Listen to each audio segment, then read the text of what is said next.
Adelante, Juan Camilo, los micrófonos son tuyos y de paso, muchas gracias por aceptar la invitación de la Sociedad Química de Panamá para introducirnos un poco a este tema tan interesante que es la proteómica. Gracias, Boye. Gracias a ti por la oportunidad de permitirme aquí presentar parte de lo que hemos logrado aprender a través de estos 3 años.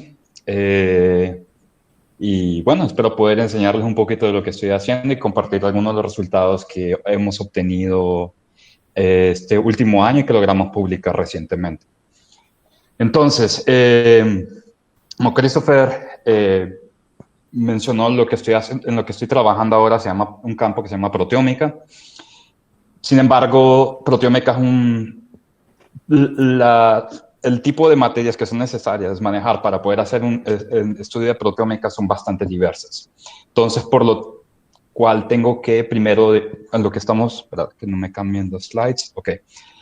Por lo cual vamos a comenzar definiendo el marco teórico de los conceptos más básicos necesarios para lanzarnos dentro del tema en el que estaba trabajando. Comenzaremos definiendo qué es proteómica a grandes rasgos. Explicaré un poco cómo se hace el estudio proteómico basado en espectrometría de masas acoplado a cromatografía líquida, qué son modificaciones post-traduccionales, explicar un poco sobre cuáles son las modificaciones post-traduccionales, hasta en inglés me cuesta decirlo. Por cierto, la mayoría de la terminología técnica la conozco en inglés, así que por favor discúlpeme si en algún momento se me sale el Spanglish.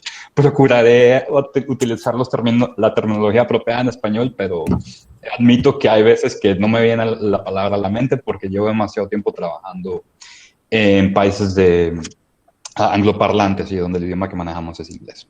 Pero los conceptos son los mismos y eso es lo que quiero compartir. Además de explicar qué es proteómica, cómo se estudia por masas, tenemos que responder, bueno, ¿y por qué lo queremos hacer? En mi caso específico es para hablar sobre cómo el estrés oxidativo excesivo puede afectar sistemas biológicos y por qué es interesante estudiar esto buscando biomarcadores. Al mismo tiempo definimos qué son biomarcadores. Finalmente presentaré algunos de los resultados que hemos obtenido. Entonces, primero que nada, ¿qué es proteómica? Para esto, lo que me voy a dirigir a esta imagen muy, muy chévere que salió del laboratorio de Ruy de Abersol, una de las personas más brillantes en el área de proteómica, donde explica muy bien la complejidad biológica que existe en todos los sistemas vivos y permite identificar exactamente qué es lo que queremos estudiar. Todos sabemos que todos los organismos vivos tienen un genoma en el cual se encuentra codificada toda la información necesaria para existir, para reproducirnos, para todo. A partir de este genoma se transfiere desde el ADN a ARN mensajero, que es el que se va a encargar de luego codificar proteínas. Sin embargo, el mismo ARN mensajero, especialmente en los organismos eucarióticos, puede cambiar. Y una sola molécula de ARN se puede modificar para producir múltiples proteínas después de pasar por el proceso de translación. Produciendo de un solo gen, ya se pueden producir más de una proteína. De esa proteína se pueden encontrar muchísimas más variaciones post-transduccional, porque las mismas proteínas se pueden modificar. Además de ser modificadas, las proteínas se pueden acoplar entre múltiples proteínas, creando interactomas o simplemente complejos proteicos que causan una gran diversidad.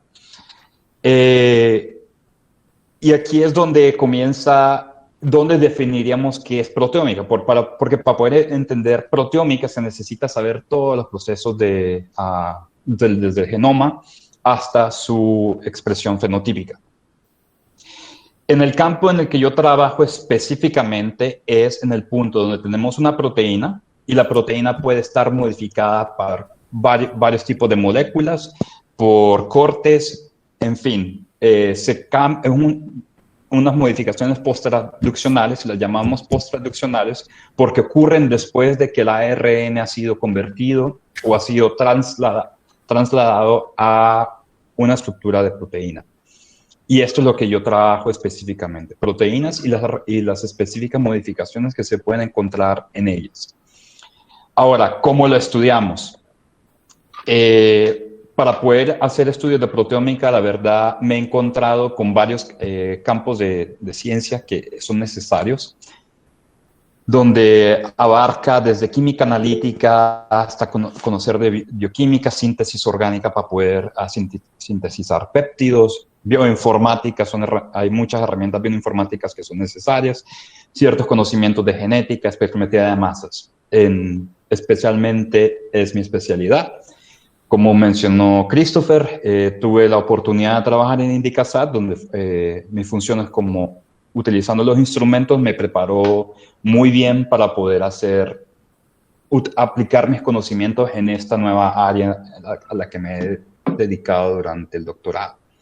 Así que la gran parte de mi experticia viene desde el lado de espectrometría de masas, pero todas las demás áreas que tengo aquí mencionadas en este slide son cosas en las cuales he tenido que indagar a medida de lo que ha sido necesario.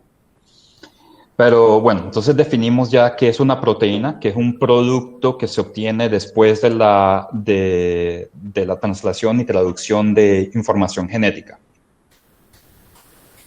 ¿Cómo podemos estudiar esto por espectrometría de masas acoplada a cromatografía líquida?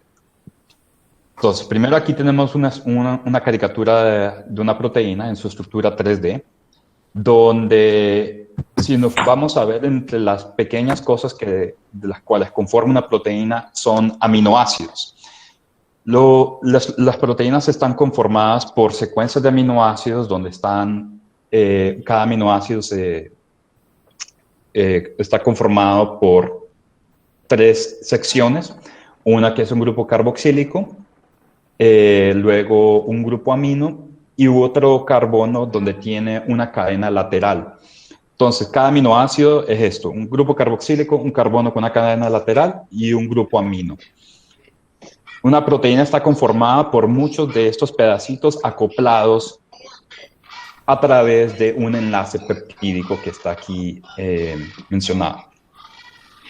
Para poder estudiar proteínas, hay múltiples formas de hacerlo. Sin embargo, voy a generalizarlas en 2 approaches que se pueden seguir, donde, digamos, tenemos nuestra muestra, ya sea cualquier tejido biológico, cualquier extracto que obtenemos, donde extraemos las proteínas y lo que hacemos con las proteínas es las separamos, ya sea por cromatografía líquida o electroforesis, y luego la misma proteína la introducimos en un espectrómetro de masas.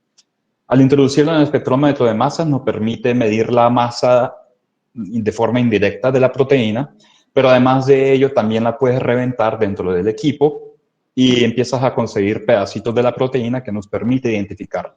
Ese approach donde tienes la proteína, la rompes dentro del equipo, se llama top-down, porque hacemos una secuenciación para la identificación de la proteína a base de la molécula principal de la proteína. El otro approach que existe es, tienes la proteína, donde la digieres, ya sea utilizando una enzima, la más común se llama tripsina. En un momento explicaré por qué es la más común utilizada en espectrometría de masas, pero también hay otros métodos que se han ido desarrollando. Por ejemplo, había una presentación muy interesante donde estaban hablando de la posibilidad de digerir proteínas utilizando electroquímica, con sus desventajas y desventajas, como todo. Pero lo que analizamos luego en el equipo no es la proteína en sí, sino péptidos, que son secciones de aminoácidos mucho más pequeños que la proteína, que facilitan su análisis en muchos aspectos. Una vez tienes esa mezcla de péptidos, las separas, muy comúnmente utilizando cromatografía líquida, aunque también se puede hacer por la electroforesis, pero por mucho cromatografía líquida es la más común. Y luego de haberlos separado por cromatografía líquida, metes los péptidos en el instrumento y los rompes para encontrar la estructura del péptido, pero luego al identificar los péptidos, con eso construyes la proteína. Por eso se le llama bottom-up, desde abajo hacia arriba, siendo abajo los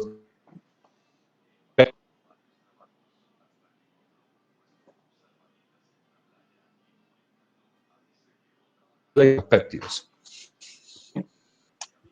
Específicamente los datos que les voy a mostrar hoy y los temas que discutiremos hoy se refieren específicamente a este approach, donde agarras la proteína, la digieres, separas los péptidos y medias los péptidos. Entonces, como mencioné, utilizando estas enzimas se producen muchos pedacitos de cada proteína, que los pedacitos son dependientes de la especificidad de la enzima que estamos utilizando. Una vez tienes esos pedacitos, o los péptidos, que me referiré al término apropiado de ahora en adelante, péptidos, los separas en un cromatógrafo líquido, por cromatografía líquida, donde al ser introducidos se irán separando en la fase estacionaria de la columna que estamos utilizando, y por diferencias químicas de los péptidos, estos eludirán a diferentes tiempos de esta columna.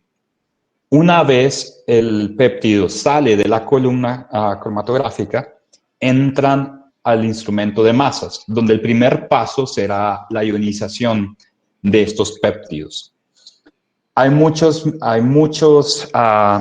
¿cómo se llama? Fuentes de ionización o técnicas de ionización de moléculas, pero por mucho, la más utilizada en el estudio de péptidos se llama ionización por electrospray, que lo que pasa es, el péptido está dentro de solución, al salir de la columna entra a un capilar que está dirigido hacia la entrada del instrumento. El líquido que está saliendo de ahí está expuesto a un campo eléctrico y a un flujo de gas que va a favorecer el secado de gotitas que se van generando. A lo que las gotas se van generando por el campo eléctrico y el secado del gas, las moléculas que están dentro de él, ya en estado iónico, escapan a estado de gaseoso y entran dentro del equipo. Es muy importante tener claro que para poder analizar algo por espectrometría de masas es necesario que la molécula de interés se ionice y entre a estado gaseoso. Para poder hacer eso con péptidos, una de las cosas que ponemos en los solventes utilizados es un aditivo de ácidos volátiles como ácido fórmico y hasta cierto punto ácido trifluoroacético, que lo que hace es favorecer la ionización positiva de los péptidos. Una vez los péptidos entran en el equipo es donde entra lo que a mí me fascina, que es espectrometría de masas, y donde encuentro mi placer en la ciencia, que hay muchos experimentos que puedes diseñar para poder caracterizar tus péptidos. Aquí presento nada más el más común, y eso está cambiando en realidad, pero es el más sencillo de explicar para la temática de hoy y es el que utilizamos para obtener los resultados que les mostraré hoy. Se llama, por las siglas en inglés, le decimos DDA, porque significa Data Dependent Acquisition, donde el instrumento hace gran parte del trabajo que toma decisiones por ti, dependiendo de la abundancia de los péptidos o moléculas que están entrando al instrumento. Y hace esto en esta secuencia. Aquí tenemos todos los iones que ya han pasado a estado gaseoso y entraron al equipo. Y lo que hace el instrumento es que se va uno por uno, lo va aislando, una vez lo aísla, lo rompe en pedazos y luego detecta señales que son dependientes de cada uno de los pedazos y del péptido sin romper. Es importante romperlo y que se produzcan muchos pedacitos porque es como, imagínate que es como un rompecabezas y a partir de los pedazos puedes construir la imagen de lo que era en un principio.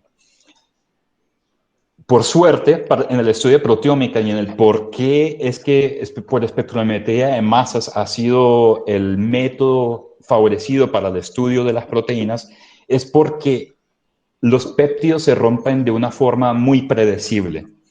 Algo que sé que las personas que trabajan en metabolómica, como Christopher, deben de envidiar bastante porque a veces descifrar el rompecabezas es muy complicado. Pero en ese aspecto, con péptidos no modificados, y a eso pongo un caveat porque explicaré complicaciones que se pueden encontrar, se rompen de una forma muy predecible. Entonces aquí tenemos la estructura general de múltiples aminoácidos acoplados a través del enlace peptídico. Cuando tú rompes un péptido utilizando collision induced dissociation, disociación inducida por colisión, lo que se genera son fragmentos del péptido, porque lo primero que se rompe es el enlace peptídico a través de todo el péptido, lo que va a producir múltiples fragmentos ocurriendo a cada uno de los enlaces peptídicos. Un fragmento se produce al romper acá, produciendo esta sección y luego esta sección. También se rompe acá, produciendo esta sección y esta sección. Y así se va a través de toda la secuencia del péptido. Esa fragmentación tan predecible es lo que ha permitido desarrollar herramientas bioinformáticas que te permiten procesar una gran cantidad de datos adquiridos por espectrometría de masas. Entonces, aquí tenemos una secuencia de un péptido, donde aquí tenemos la terminación del grupo amino y la terminación del grupo carboxilo. Al romper el enlace peptídico acá, como les mencioné, se produce un fragmento que se encuentra por acá y otro fragmento que se encuentra por acá. Luego se rompe el próximo enlace peptídico y se produce otro fragmento, B2 aquí, y otro Y7 aquí. La denominación de letras es simplemente como se le denominó por Roepstorff, quien fue el que se encontró no encontró, que definió la nomenclatura apropiada para la fermentación de péptidos. Entonces, lo que es importante, lo que me importa que les quede claro acá, es que un péptido se rompe de una forma predecible, produce fragmentos específicos que van a tener una señal de masa entre comillas, que es muy predecible. Y esas señales de masas y la diferencia que existe en las consecutivas señales de masas que se detectan es lo que utilizamos para poder determinar la secuencia de un péptido, y al determinar la secuencia de múltiples péptidos que corresponden a una proteína, podemos identificar la proteína en sí.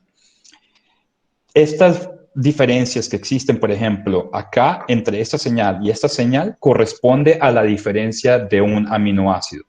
Por ejemplo, de Y7, que es desde el ion I7 al ion Y6, la diferencia de masa que se detecta acá corresponde a este aminoácido. Y esas diferencias de masa son lo que utilizamos para identificar qué aminoácido existía de por medio.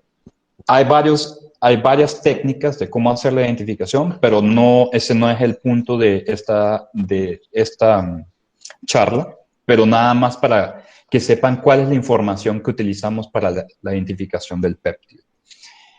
Pero eso no es todo. Esas técnicas ya se han desarrollado y son validadas de hace más de 30 años. Lo que se ha ido volviendo más interesante es el estudio de modificaciones posttransduccionales que ocurren en las proteínas.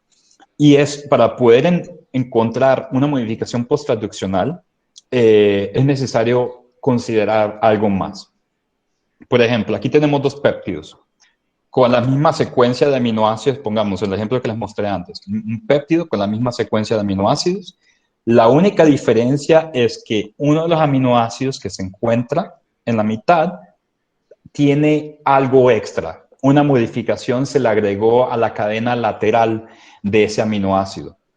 Y lo que se produce es que cuando medimos la masa del péptido no modificado y la comparamos con la masa del mismo péptido, pero con una modificación, vemos un incremento de masas, tanto en la masa del péptido en conjunto como en los fragmentos que se van a producir. Entonces aquí tenemos un ejemplo de cómo se pudiese hacer la identificación del péptido no modificado. Están los fragmentos predecibles que se generan, que luego utilizando la herramienta bioinformática o anotación de nuevo, que también lo puedes hacer manualmente si quieres, pero toma bastante tiempo. Pero digamos, agarramos una herramienta bioinformática que nos dio propuestas de qué podía hacer cada uno de los fragmentos, pero en el espectro del péptido modificado, lo que se ve es que todos estos fragmentos que cargan la modificación se ven trasladados a señales de masas más altas debido a esa masa extra que se está produciendo por la adición de una molécula a la cadena lateral. Hay formas de identificarlo y se han desarrollado herramientas que también permiten hacerlo, pero para poder hacerlo es indispensable saber cuál es esa diferencia de masa que estamos buscando. Y ahí es donde viene parte del problema o parte de los nuevos rompecabezas que tenemos que resolver, que es, bueno, ¿y cómo encuentras el incremento de masa de una modificación que no sabes cuál es? Es un tema bastante discutido en el tema de proteómica ahora, y se han desarrollado varias herramientas que se está compitiendo a ver quién puede hacer la mejor herramienta que nos permite identificar todas las modificaciones que pueden estar presentes. Pero el punto es que una modificación es post-transcripcional, cuando ves el péptido, se traslada a un incremento en masas. Y ese incremento en masas es ¿cómo se llama? La pregunta de mayor interés para mí, porque parte de mi tesis doctoral corresponde en encontrar modificaciones post-transduccionales utilizando nada más ese extra. Hay muchos tipos de modificaciones post-transduccionales y cada una requiere métodos específicos para estudiarlas. Pero yo específicamente estoy trabajando con modificaciones post-transduccionales que las denominamos como carbonilación. Y tengo que decir carbonilación específicamente en el contexto de proteómica, porque si le digo carbonilación a un químico orgánico me va a entender algo completamente diferente. Pero en proteómica definimos carbonilación simplemente a encontrar este grupo funcional, un carbono con 2 enlaces dobles a un oxígeno, en donde sea en el péptido. Excluimos usualmente el grupo carbonilo que se encuentra en el enlace peptídico, porque eso es algo inherente a los péptidos, pero si se produce un carbonilo extra en algún otro punto, usualmente en la cadena lateral de los aminoácidos, lo consideramos como una modificación post-transduccional, porque es algo que no existía ahí previamente, después de haber pasado por el proceso de traducción. Lo interesante de estas modificaciones post-transduccionales es que se pueden generar desde múltiples fuentes, ya sea que el mismo aminoácido fue modificado porque se oxidó y se rompió un pedazo del aminoácido, ya sea porque una molécula electrofílica se agregó al aminoácido y esta molécula electrofílica tenía un grupo funcional de un carbonilo. Y es parte de la complicación, pero también del interés de poder estudiar carbonilación, porque en un análisis que está diseñado para el estudio de carbonilación puedes estudiar múltiples fuentes que puedan estar produciendo esa modificación post-transduccional. Pero aún así, dentro de ello, la diversidad de modificaciones que se pueden producir son muy, muy diversas. Un ejemplo simple, les voy a mostrar una molécula que es de interés en el contexto de mis estudios. Se llama glyoxal, que se puede generar por múltiples fuentes, ya sea por azúcares, lípidos o ascorbato, que son transformadas para producir esta molécula, que es bastante reactiva.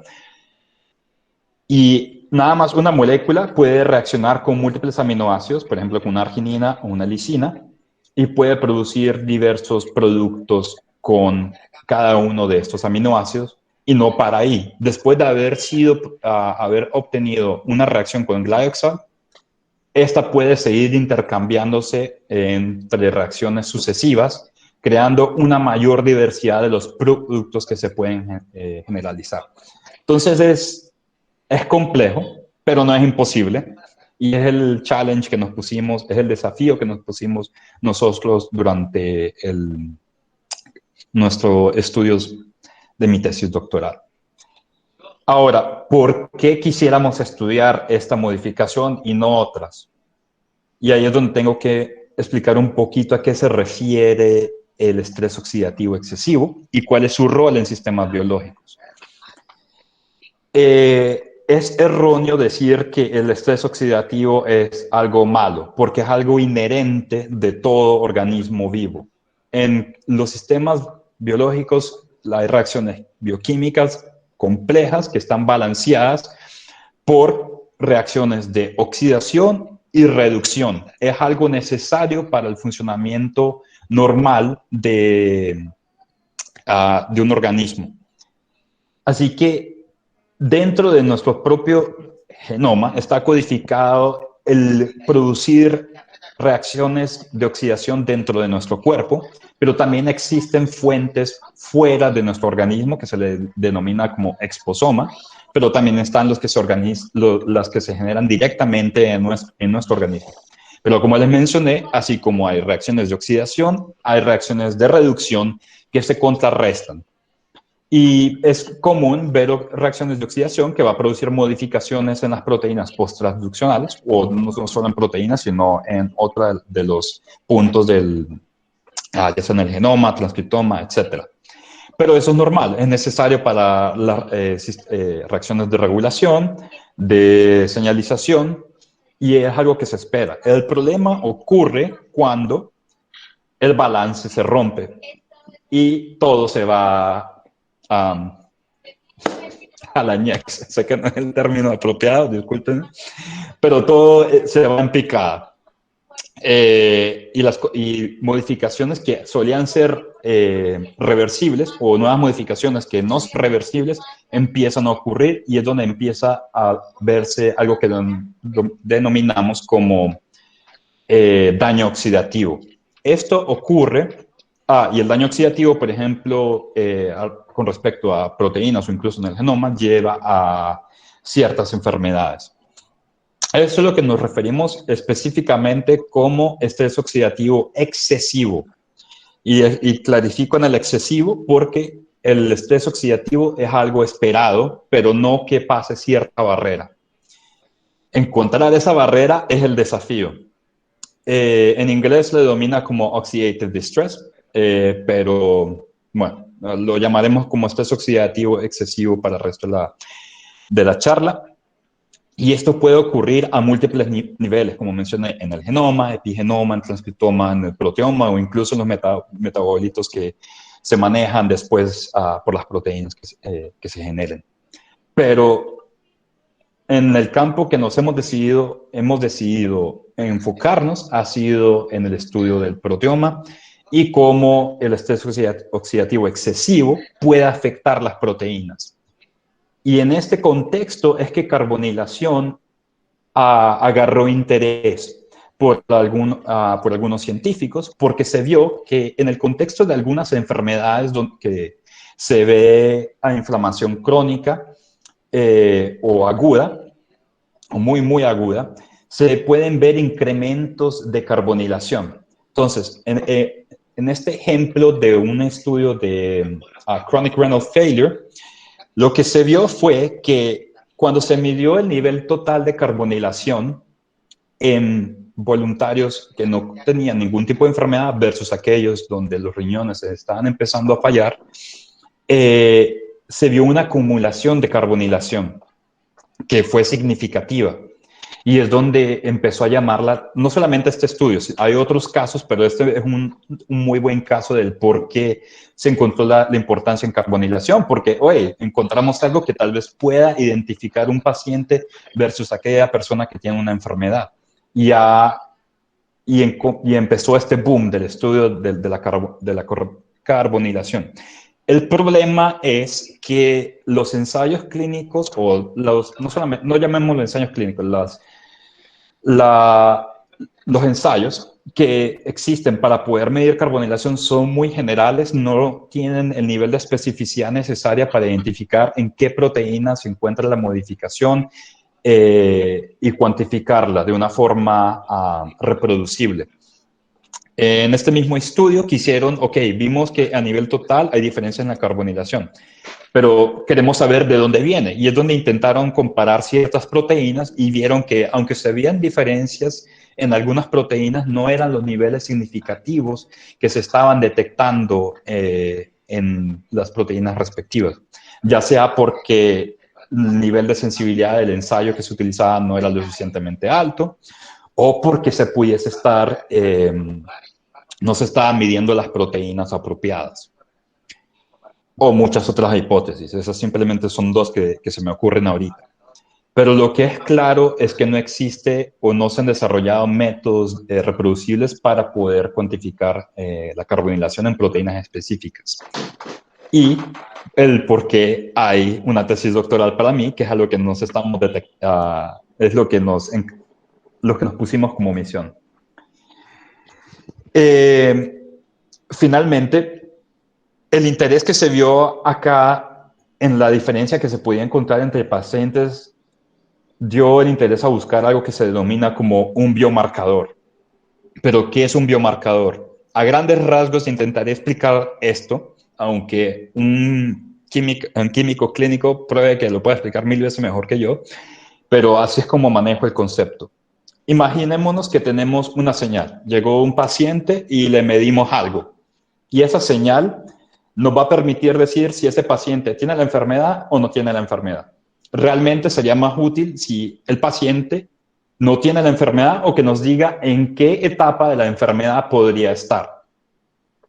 Para que un biomarcador sea de utilidad, tiene que ser capaz, o al menos en el contexto de estrés oxidativo excesivo, el biomarcador debe ser capaz de medir de una forma precisa el nivel de estrés oxidativo en el que se encuentra la persona, idealmente que nos permita identificar si una persona está en una etapa temprana de la enfermedad para poder diseñar cambios de dietas, tratamientos, etcétera, para prevenir que llegue a casos más graves, o que nos permita monitorear cómo está progresando cierta enfermedad. Idealmente, que nos permite diseñar terapias que pudiese aliviar o curar el estrés oxidativo excesivo que está sufriendo la persona. Pero esta señal no es binaria. Todo instrumento analítico te va a medir algo en cierto rango. Aquí tengo en una medición, en unidades arbitrarias, digamos que vamos a tener un valor de 0 a 100. En un caso ideal, lo que encontraríamos sería algo así. Agarramos un grupo de pacientes y un grupo de voluntarios sanos, y lo que vimos que cuando medimos cierto marcador, se vieron estas diferencias, que para las personas que no tenían la enfermedad, todo estaba agrupado bajo este nivel, versus aquellos que tenían la enfermedad estaban por arriba de cierto nivel. En este caso ideal, el biomarcador sería lo que sea que se midió acá, que nos va a permitir marcar un punto de definición entre quién tiene la enfermedad y quién no tiene la enfermedad. Pero la vía más complicada, y no sería biología si no hubiesen diferencias biológicas que puedan producir ciertas diferencias que no permita que el threshold que definimos acá funcione. Porque es común ver algo que conocemos como falsos positivos o falsos negativos. Un falso positivo es aquella donde una persona que no tenía la enfermedad, según la medición que se hizo, fue clasificado como esa enfermedad. Un falso negativo en este contexto sería una persona que tenía la enfermedad, pero por la métrica que utilizamos no lo pudimos clasificar como alguien con la enfermedad. Ambos errores son malos y es algo que debemos estar conscientes, y por eso se requiere por eso el interés de que el ensayo sea bastante específico, para poder minimizar este tipo de errores. Pero tal vez se pudiese decir que un falso negativo es más peligroso, ya que pudiese llegar al caso donde alguien que no tenía la enfermedad no lo podemos diagnosticar correctamente.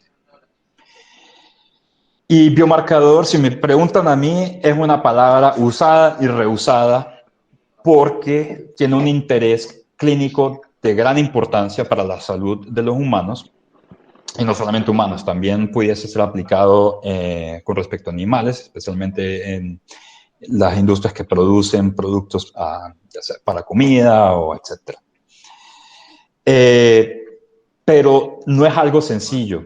Porque yo lo que les estoy diciendo acá y realmente lo que nosotros hicimos entra nada más en lo que fue el comienzo. Para que un biomarcador pueda llegar a un lugar, a un estado donde se pueda utilizar en la clínica, tiene que pasar por múltiples etapas. Primero tenemos que definir qué es lo que queremos estudiar.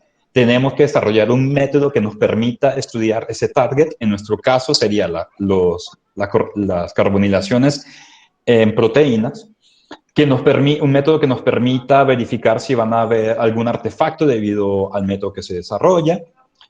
Tendríamos que chequear si aplica en modelos animales y qué tan sensitivo es y verdaderamente qué tan útil sería en un contexto clínico. Por ejemplo, si lo vas a llevar a un hospital, qué tan fácil sería hacer este tipo de mediciones en un hospital o en una clínica que se especialice al menos en proveer estos servicios para hospitales.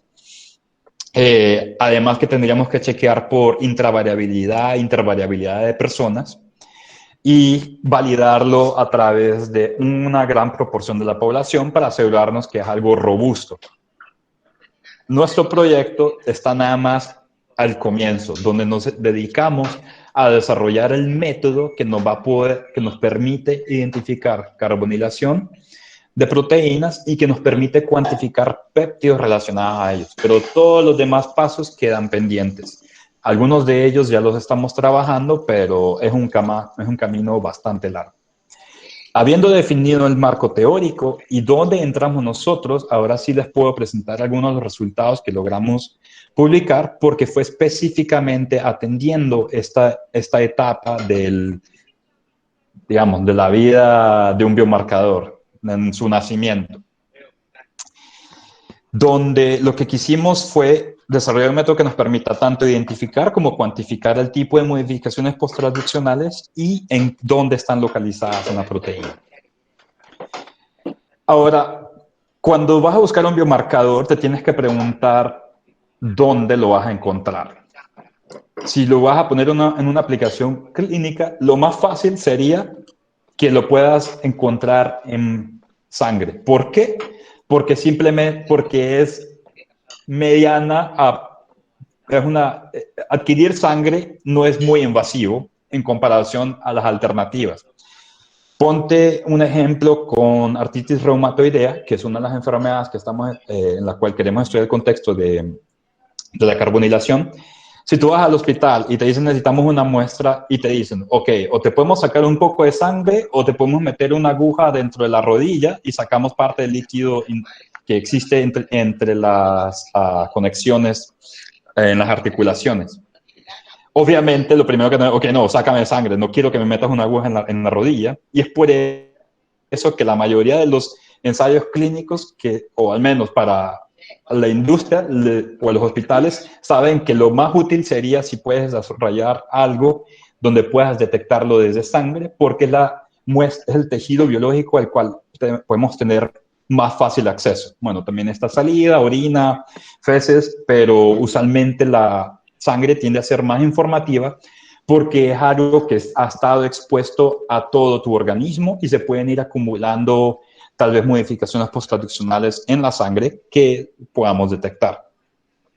Tomando esto en cuenta, nos pusimos ciertos objetivos, que fue desarrollar el método que nos permite identificar el tipo diverso de modificaciones posttraduccionales que les mencioné y muchas más que no les mencioné en esos pocos slides que les mostré, que nos permita decir, ok, detectaste la modificación, pero ¿dónde está? ¿En qué proteína? Y exactamente en qué aminoácido de la proteína.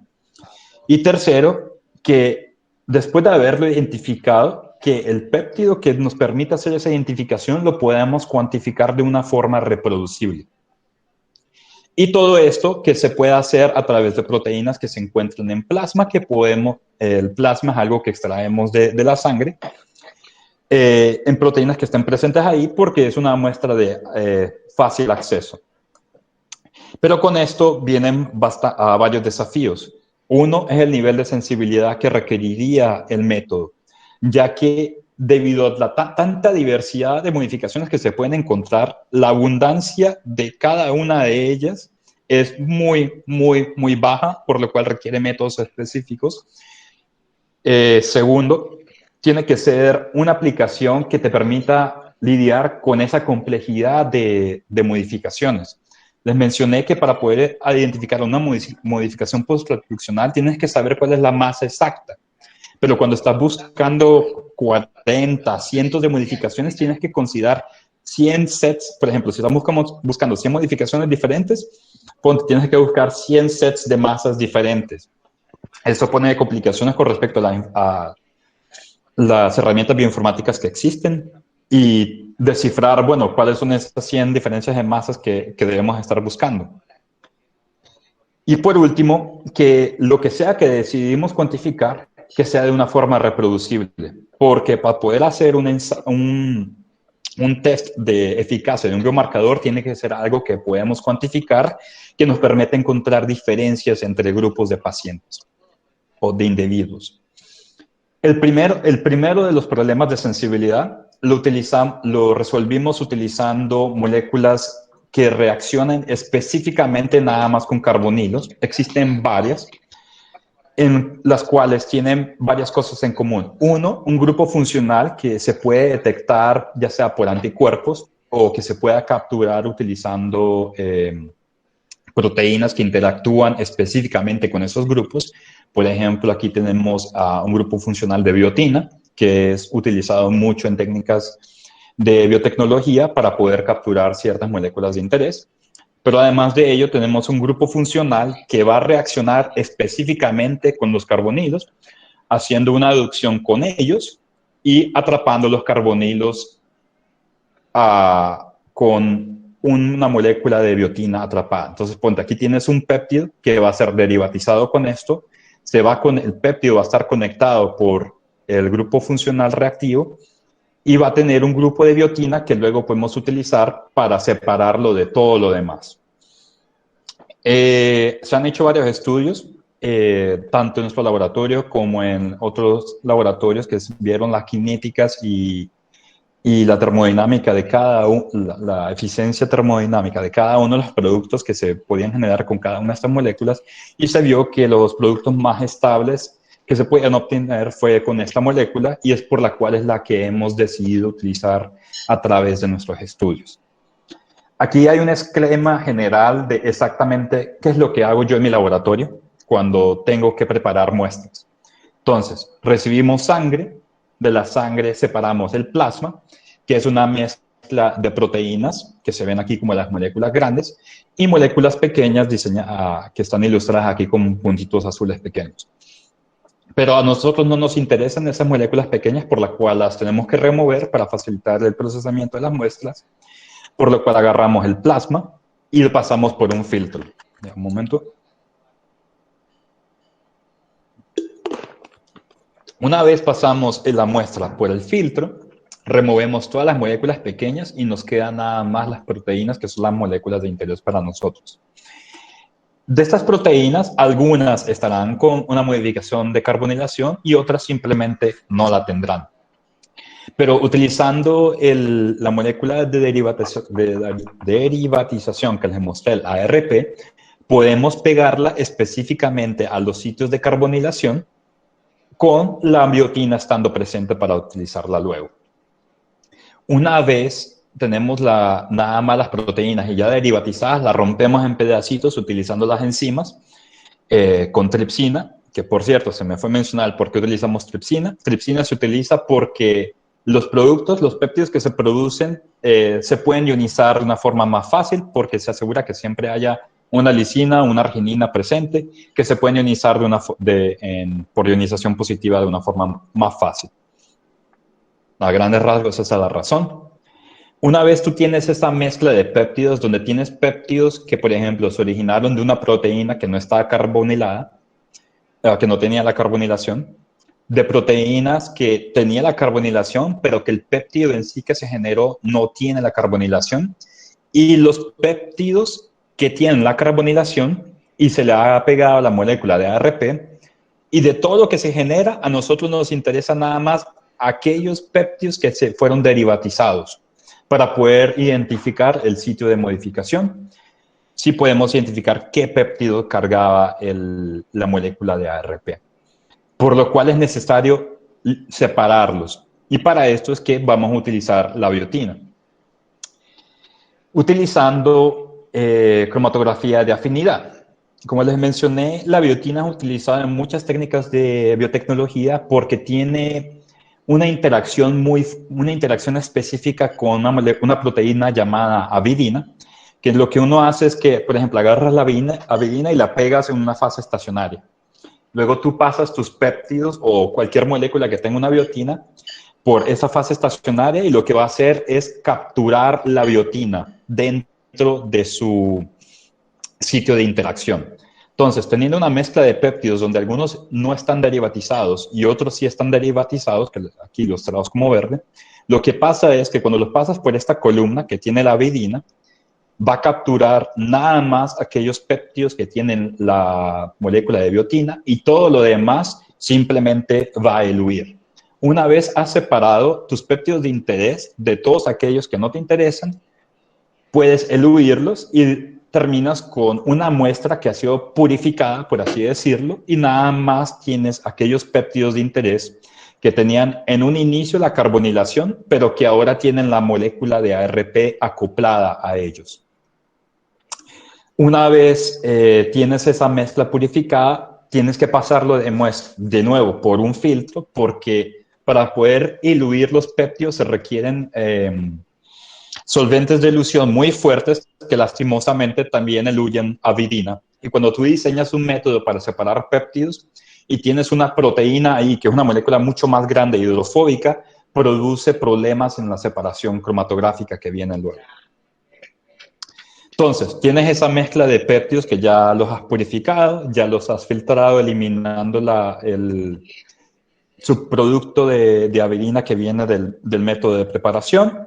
Y lo que viene es analizarlos por espectrometría de masas, donde los separas por una columna cromatográfica y luego se llegan al instrumento donde se ionizan y luego son seleccionados uno por uno cada uno de los péptidos y se fragmentan, donde ves los patrones de fragmentación específicos de los péptidos, estas series de iones Y y B que te permiten identificar la secuencia.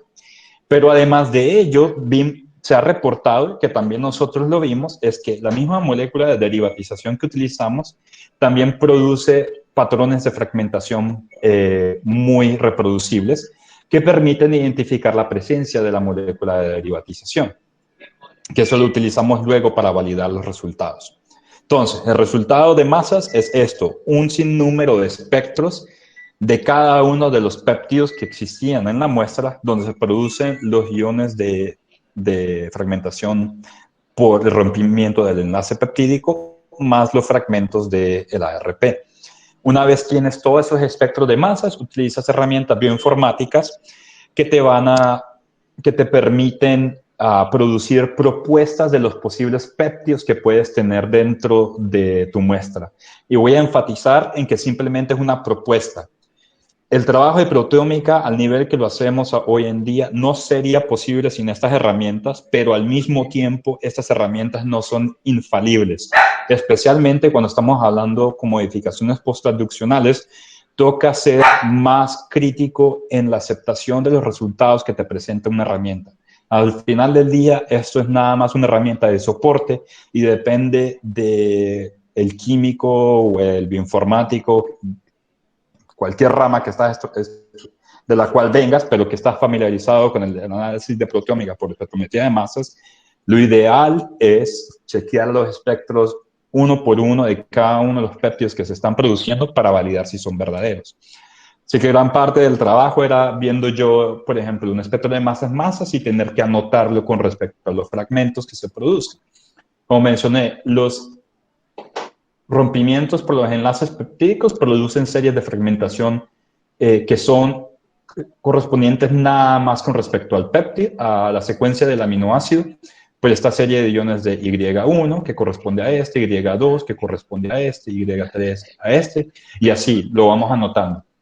Pero también se ven aquellos fragmentos producidos por la molécula de derivatización. Por ejemplo, este 227 corresponde a esta biotina, que si llegamos a ver el 227 tenemos una confirmación de que, ok, lo que sea que está en ese espectro de masas era un péptido derivatizado porque vimos fragmentos que eran específicos de la molécula de derivatizado. aromatización. Y ya queda de nosotros resolver el rompecabezas de, bueno, entonces, ¿qué péptido era? Sabemos que está derivatizado, pero ahora falta descifrar cuál era la modificación que tenía y cuál era la secuencia del aminoácido que tenía. También vimos que los patrones de fragmentación son específicos del tipo de modificación. Por ejemplo, cuando teníamos una modificación de las lisinas, siempre veíamos este patrón de 227, 299, 332 que vienen del ARP, pero para otro tipo de modificaciones, por ejemplo en la treonina, no era el caso. Nada más veníamos el 217, que siempre está presente, pero el 299 y 332 ya no lo observábamos, pero sin embargo vimos uno nuevo, lo cual indica que esas diferencias específicas de fragmentación, aunque al principio confunden, porque no es algo que se mantiene siempre, pero si eres capaz de identificar de qué modificaciones específicas, te da un valor extra para poder validar la certeza de la propuesta de modificación y de péptido que estás analizando. Ahora, eso es nada más un análisis cuando viene con respecto al masas-masas. Pero todos esos experimentos es un experimento complejo donde tienes información cromatográfica y tienes información de masas. Y para poder obtener los resultados de mayor calidad, tú tienes que encontrar una forma en que los puedas poner en armonía los resultados de ambas fuentes. Y para eso existen otro tipo de herramientas que te permiten chequear esto. Hay una plataforma de informática llamada Skyline que está diseñada específicamente para este tipo de análisis. Entonces, lo que hicimos nosotros es con la data, los péptidos los medimos en el masas, obtuvimos los espectros de fragmentación que los introducimos a una herramienta de informática que te permite producir propuestas de péptidos y luego esas propuestas de péptidos con los datos de cromatografía líquida y masas las introducimos en otra herramienta que se llama Skyline, que nos permite chequear, validar los resultados utilizando información cromatográfica y la información del masas. Aquí hay una visualización corta de las cosas más básicas que te permite hacer este software. Por ejemplo, aquí tenemos todas las propuestas de péptidos que obtuvimos de PIX, que fue la herramienta de informática para obtener las propuestas de péptidos. Aquí tenemos el espectro de masas-masas que está siendo utilizado para definir la identificación de este péptido. Y aquí tenemos la información cromatográfica. Esta información en lo que consiste es, esta es la señal de masas que estamos detectando para este péptido, que tiene un valor, mass to charge ratio, un ratio, discúlpenme el Spanglish, de masa-carga de 630. Entonces lo que hace la herramienta es chequear esa señal de 630 a través de toda la corrida cromatográfica y te va a calcular cuál es la intensidad que se midió en ese punto. Por ejemplo, cuando estaba acá era muy bajo, pero cuando llegas al punto de elusión del péptido, lo que ves es que la señal incrementa y baja, como es esperado de una molécula que está eluyendo de la columna. Y lo que se utiliza para cuantificar es la suma de todas esas intensidades que se colectaron a través del pico cromatográfico, de la cual calculamos un área, que es lo que luego utilizamos nosotros para cuantificar el área que se produce al hacer la extracción de información de la señal de masas específica de cada uno de los péptidos que fueron propuestos y que consideramos que tienen suficiente información para proponerlos. Utilizando Skyline, entonces hicimos dos tipos de evaluaciones. Una que es la cualitativa, que es nada más con respecto a la identificación y ver qué es lo que existe en nuestra muestra, donde lo que encontramos es que cuando medíamos la misma muestra, que fue proteínas extraídas de plasma, donde digerimos diferentes cantidades, ya fuese 0.2 miligramos o 2 miligramos, porque queríamos encontrar qué tanta proteína era necesaria digerir para detectar la mayor cantidad posible de péptidos. Y lo que vimos es que, como era esperado, entre más digieres, vas a tener más péptidos que se producen y será más fácil detectarlos, donde vimos 160 péptidos que eran específicos nada más de la muestra de 2.0 miligramos, que tenían una carbonilación de múltiples tipos, versus los 75 que fueron detectados nada más en el 0.2 miligramos, pero también los podíamos ver en 2.0. Idealmente, tú quieres tener la mayor cantidad de péptidos, pero al incrementar la cantidad de muestra que digieres, vienen otros problemas analíticos que no entraré en detalle hoy, pero si alguien tiene una curiosidad, siempre estoy a la orden para responder preguntas. Y además de los péptidos que identificamos, vimos que habían 4 que no fueron propuestos por la herramienta bioinformática. Y aquí es donde recalco de nuevo que estas herramientas simplemente son de soporte, cometen errores. Estos fueron 4 péptidos que tuvimos que corregir lo que la herramienta nos estaba diciendo y decirle, ese no es el péptido, este es el verdadero péptido que debiste haber encontrado. Y finalmente, como les dije, en el approach de bottom-up, uno identifica los péptidos y con los péptidos lo que haces es construir las proteínas de las cuales se generaron, que nos permite luego identificar las proteínas que fueron identificadas de haber sido modificadas. Donde de nuevo encontramos más proteínas modificadas cuando digerimos más muestras. Algo muy importante cuando estás trabajando con modificaciones posttraduccionales que le sugeriría a cualquier persona que lo trabaja es que deberías de estar con los ojos abiertos de encontrar lo inesperado. En esta gráfica les muestro un resumen de todas las modificaciones que encontramos. Una modificación, como les mencioné, es simplemente un incremento en masa, de la cual con ese incremento en masa luego nosotros podemos proponer una identificación de qué es. Y lo que vimos fue que la modificación más abundante tenía una masa de 314.1 Daltons y 313.1 Daltons. Estas dos masas era algo que no estábamos considerando al comienzo del estudio. No teníamos ni idea de qué eran, pero por la validación manual, por suerte las pudimos encontrar y vimos que era la modificación más abundante. Y lo irónico es que la hipótesis que tenemos de dónde se genera esa modificación ni siquiera es de una ruta metabólica o de una reacción bioquímica que te genere un producto de carbonilación por estrés oxidativo, o al menos no es algo que se ha propuesto hasta ahora, y simplemente es por otros métodos de degradación de proteínas que te producen un grupo funcional que también puede ser reactivo a estos ARP. Lo cual es interesante. Probablemente vamos a probar cuando realmente veamos el estudio de las muestras clínicas si estas modificaciones tendrán alguna relevancia, pero honestamente no lo creo. Pero igualmente es necesario poder identificarlas, porque en el caso de que no las pudiésemos identificar, lo que haría es que la herramienta que utilizamos para proponer propuestas de péptidos cometa más errores porque no le estás permitiendo que considere estos incrementos en masas.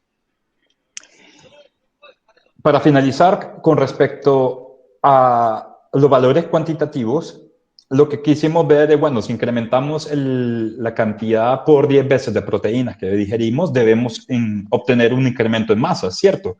Y sí, el promedio fue un incremento de como 7 para todos los péptidos en señal, lo que permite que el método tenga mayor sensibilidad.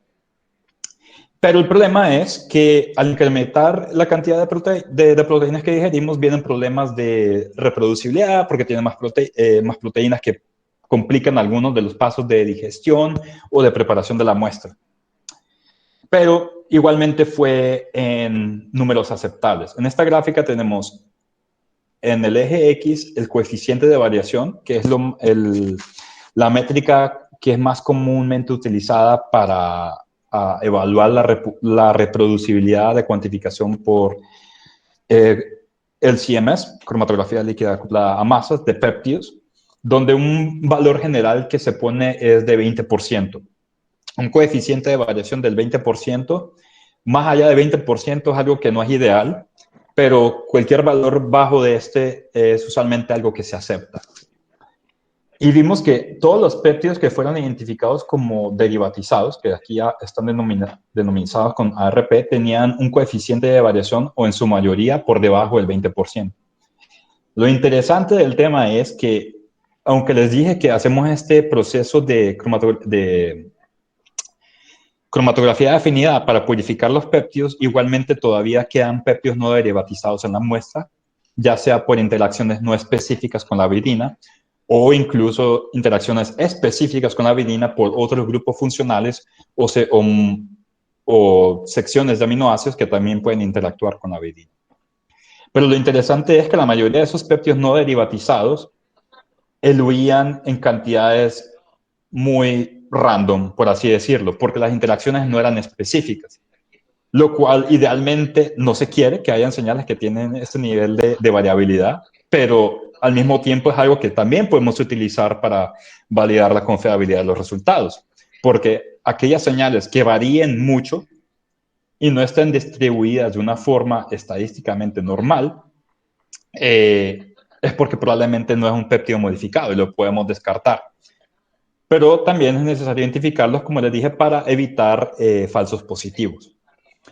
Y tal vez el resultado biológico más interesante que obtuvimos, porque lo que publicamos recientemente es nada más el desarrollo de métodos y más que todo una perspectiva de química analítica, donde queríamos comparar números de identificación y reproducibilidad, pero también queríamos ver, bueno, qué proteínas podemos identificar y el tipo de modificaciones. Algo que vimos que fue muy interesante fue que hay este péptido que proviene de Human Serum Albumin, albumina sérica, que lo que vimos fue que este aminoácido se identificaron múltiples modificaciones post-traduccionales que podían modificar ese aminoácido. O sea que en la muestra existía este mismo péptido con esta modificación. Luego había otro péptido con otra modificación y así.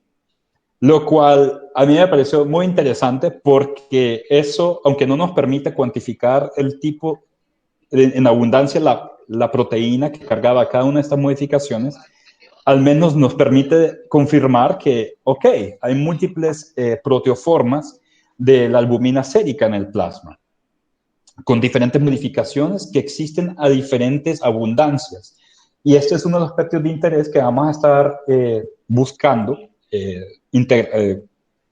buscando su valor cuantitativo cuando lleguemos al punto de comparar muestras clínicas con respecto a pacientes control.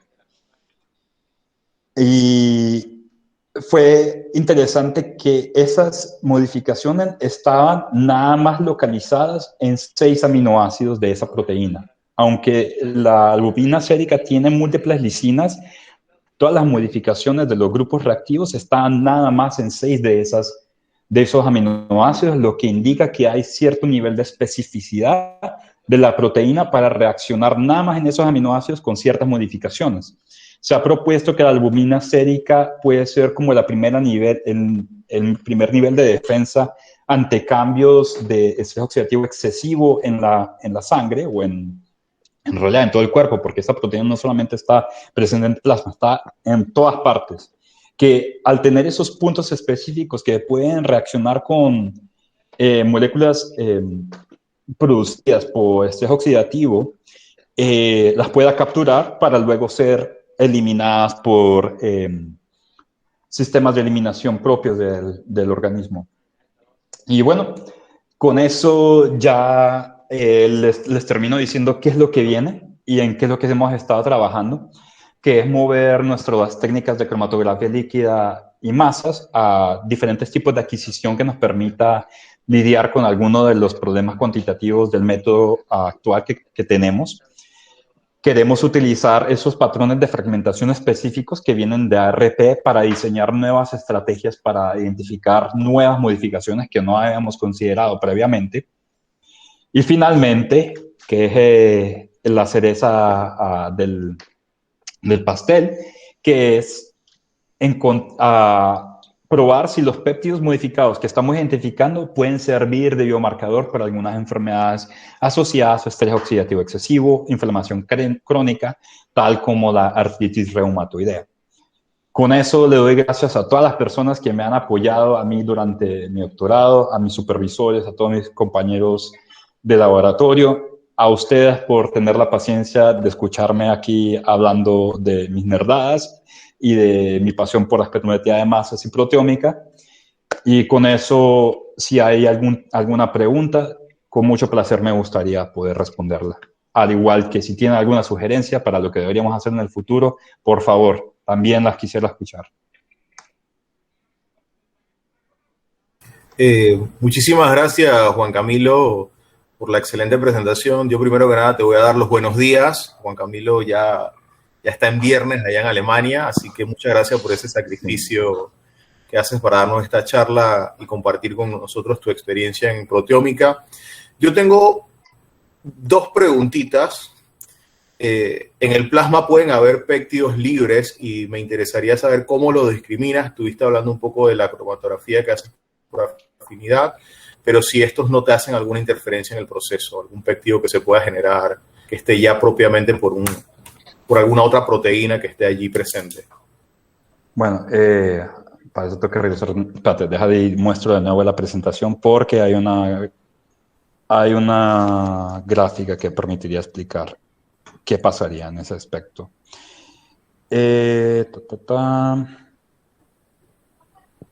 Ya va, déjame compartir de nuevo.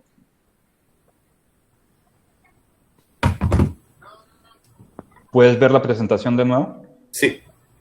Ok. Para poder analizar esos péptidos, el protocolo de preparación de muestras va a tener que ser muy diferente. Porque un péptido tiene, cuando lo comparas en tamaño, es mucho más pequeño que una proteína. Y el método que estamos utilizando acá utiliza este filtro de 10 kilodaltons, donde todas las moléculas pequeñas se pierden y todas las moléculas grandes se mantienen.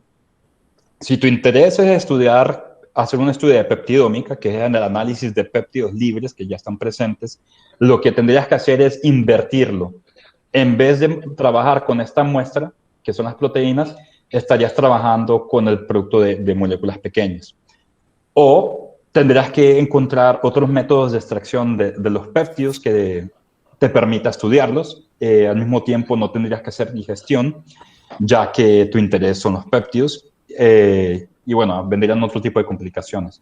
Pero se puede, tiene sus complicaciones bioinformáticas, pero es algo que se hace. Especialmente, y que tal vez te pueda interesar un poco más a ti, ya que conozco parte de tu background, ciertos organismos producen péptidos como defensas antimicrobianas o antifungicidas y son de interés. Sí. Vale. Otro punto es que, o sea, si bien estás haciendo en el approach bottom-up digestiones con trixina, la trixina, si bien es cierto, es el clásico digestor, la trixina puede formar diferentes cortes. ¿Cómo estás controlando para que la trixina haga el corte que tú quieres que hagas y esta proteína y que genere los péptidos que obviamente tú estás buscando? Ahí es donde viene lo interesante del por qué me pareció tan chévere la propuesta de digestión por electroquímica. Porque si no una proteína, producir proteínas que sean reproducibles es complicado. Porque dependen de un sistema biológico que puede producir ciertos cambios y depende de la calidad del producto que compres, no siempre te va a producir los cleavage enzimáticos que se desean, porque puede que no hay nada más tripsina, sino que hay tripsina y quimotripsina, que son dos enzimas diferentes que tienen cortes diferentes. Pero por lo general, digámoslo que, sí, 98% de los cortes que produces son específicos por la enzima que estás utilizando. Pero también, especialmente cuando es algo que viene de un tejido biológico, tienes que considerar que también hay enzimas que existen naturalmente y va a cortar las proteínas en sí. Y ahí es donde tienes que considerar algo en las herramientas bioinformáticas de identificación, donde tú puedes pedir que los péptidos que estás buscando tienen que tener cortes específicos de la enzima que utilizaste en ambos términos, en el término carboxílico y el grupo amino. Si no las tiene, no las va a identificar. Lo que pasa es que, bueno, no lo viste.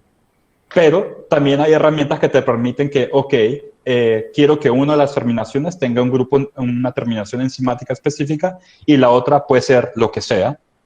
O puedes buscar péptidos sin ningún tipo de especificidad enzimática que en estudios de peptidómica, por ejemplo, eso es lo que tienes que hacer, y ahí es donde vienen las complicaciones bioinformáticas, porque hacer ese tipo de búsquedas toman una eternidad, ¿no? O sea, te puedes ponerlo, te vas de vacaciones por un mes y todavía no ha terminado la computadora de hacer el procesamiento de la información. Juan Camilo, tenemos una pregunta de Randy Mojica. Él está consultando que si dentro de lo que has visto conoces alguna modificaciones post-tradicionales por canibalación, producto de estrés oxidativo, si tienden a verse más frecuente en sitios alostéricos o sitios activos de las proteínas, o si bien la literatura evidencia que se da de forma aleatoria en cualquier sitio de la proteína. Eso es una pregunta excelente y es parte del interés. No te puedo decir, no te puedo decir que lo he confirmado, gracias por la pregunta, pero el nivel de especificidad que vimos, por ejemplo, el último slide que mostré, que la mayoría de las modificaciones estaban nada más en 6 puntos de la proteína, hace pensar de que es de una forma específica, aunque eso también va a ser dependiendo del tipo de modificación. Por ejemplo, las modificaciones que se producen por metal catalyzed oxidation es por una reacción, disculpa, se me fue la palabra, de oxidación por un electrón, radicales. Son reacciones por radicales que tienden a ser un poco más random y se van a producir simplemente en aquellos puntos que estaban expuestos a la solución donde se produce radical, y también depende del tipo de radical. Para resumir, no se sabe y es parte del interés de este campo, porque ya de por sí identificar la modificación posttraduccional es complicado y saber dónde está es donde nos estamos tratando de mover, de que se pueda hacer de una forma más reproducible para poder empezar a responder ese tipo de preguntas que hizo el compañero acá.